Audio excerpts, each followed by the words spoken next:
For most people, AI is for gadgets and convenience. Little did we know that a world where AI isn't just for gadgets and convenience, but for policing and surveillance too is at hand. In this video, we're diving into some of the most disturbing ways AI might transform law enforcement, bringing both powerful tools and significant ethical concerns. From real-time surveillance to predictive policing, the future of AI in police work is as unsettling as it is fascinating. Let's start with one of the most unsettling tools police can wield: AI surveillance systems. And a big part of this surveillance system is the use of AI-powered cameras. In New Orleans, the use of AI surveillance and cameras by the police has become a major part of law enforcement.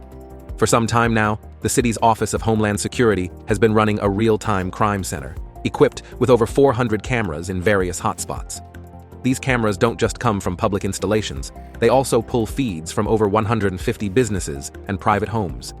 Now, while normal cameras only capture the visuals of the things happening in a vicinity, these AI cameras take it a step further. They screen incoming service calls, including 911 calls. This setup then automatically activates the camera in response to incoming 911 calls, allowing the cameras to cover the vicinity of the incident.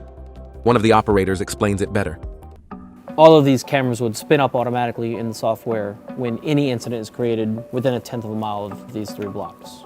So your eyes can be there before an officer's eyes. Sure, all of our cameras are pan-tilt zoom cameras, 30 times optical zoom. And you can very easily rewind back and also see it happening. Sure, if it's obviously associated with a criminal matter, we'd go through historical footage and provide that information to the officer. This kind of technology enhances the efficiency of police work.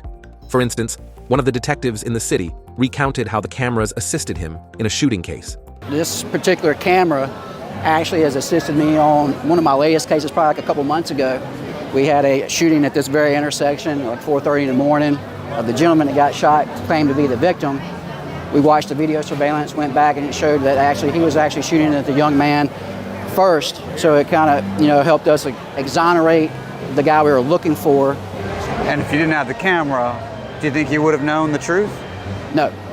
While the effectiveness of these AI-powered surveillance systems in solving and preventing crimes is evident given these examples, the concerns they raise cannot be ignored. The pervasive presence of cameras creates a sense of constant surveillance, which can feel intrusive and unsettling for residents and visitors alike. This extensive monitoring raises significant privacy issues. The knowledge that every move in public spaces is being watched and recorded can lead to a chilling effect, where people might alter their behavior due to the awareness of being constantly observed, as this resident of the city pointed out. Knowing that the city is observing you and monitoring you may make people uneasy and uncomfortable about having a public conversation about the politics of the city. The potential for abuse of this technology is another significant concern. Critics worry about the accountability of the police force in handling such vast amounts of data. Paul Noel, the second in command of the New Orleans Police, acknowledges these concerns. There are critics out there and people who aren't comfortable with the idea of the police having cameras. Absolutely. The more information that we have out there, we need to make sure we're using that information for the appropriate purposes. That's one thing that we absolutely stress here in New Orleans is that, we have accountability measures in place with all the information that we have, that the information is not going to be abused by our investigators. Despite these assurances, the fear remains that without proper oversight, the line between security and surveillance could easily blur. And that's not even the scariest thing here. Another scariest aspect of an AI surveillance system is the facial recognition technology. And to see how scary it really is, we go back to New Orleans. The city uses a product called BriefCam for its facial recognition surveillance. BriefCam's capabilities are impressive. For example, if you need to track a specific vehicle, like a red truck, the software can sift through thousands of objects captured on camera within a short time frame and narrow it down to just a few relevant instances. In this demo, BriefCam reduced 8,213 objects passing through space in 2 hours to just 80, allowing users to view the relevant footage in under 2 minutes. Simply said red truck, so if I change the class of this to pickup and the color to red, I've taken the 8,213 objects that went through this space in a matter of 2 hours. You'd agree that this level of efficiency is undeniably useful for law enforcement. However, it also opens up a Pandora's box of potential misuses and dangers. One of the primary dangers of facial recognition technology is its impact on privacy. In a city like New Orleans, where cameras are omnipresent and linked to powerful software like BriefCam, residents and visitors alike are constantly being monitored. This means that every face passing through a camera's view is being analyzed and recorded. The notion that you are always being watched can be incredibly invasive and creates a society where personal privacy is significantly eroded. Moreover, the accuracy of facial recognition technology is a critical concern. While these systems have advanced considerably, they are not foolproof. Errors in facial recognition can lead to false identifications, which can have severe consequences. Innocent individuals might find themselves wrongfully accused of crimes or subject to unwarranted police scrutiny simply because the technology made a mistake. The ramifications of such errors are particularly severe in legal contexts, where misidentification can lead to wrongful arrests, convictions, and lasting damage to a person's life and reputation. Bias in facial recognition technology is another major issue. Studies have shown that these systems often struggle with accurately identifying people of color, women, and younger individuals. This bias can lead to disproportionate targeting and surveillance of minority communities, perpetuating existing societal inequities. In a diverse city like New Orleans, this can exacerbate tensions between the police and the communities they serve, undermining trust and cooperation. The potential for abuse of facial recognition technology is significant. Without strict regulations and oversight, there is a risk that the technology could be used for purposes beyond crime prevention. For instance, it could be employed to monitor political protests, track activists, or suppress dissent. The power to identify and track individuals in real time gives authorities an unprecedented level of control, which can be misused to stifle free expression and infringe on civil liberties. And that's a future no one wants to live in. But this is just another one of the scary ways police can use AI. The next one will really scare you. Predictive policing is another AI-supported policing strategy that could be adopted by law enforcement agencies.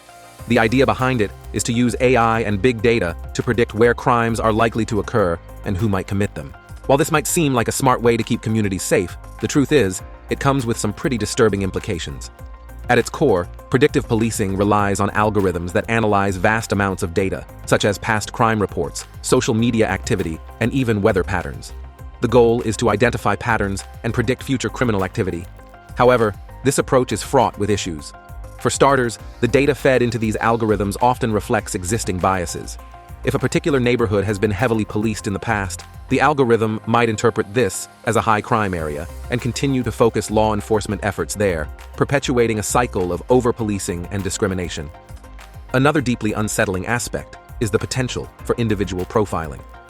Predictive policing can go beyond identifying high-risk areas and start focusing on specific individuals. If the algorithm deems you a potential threat based on your social media activity, your past interactions with the law, or even your friends and family, you could find yourself under increased scrutiny. This kind of preemptive policing can lead to harassment and the erosion of personal freedoms. It's like being punished for a crime you haven't committed but might, according to the algorithm, be likely to commit in the future. The lack of transparency in these systems is another major concern. How do these algorithms work? What data is being used? Who decides the parameters? Often, these questions are met with vague answers or outright secrecy, leaving the public in the dark.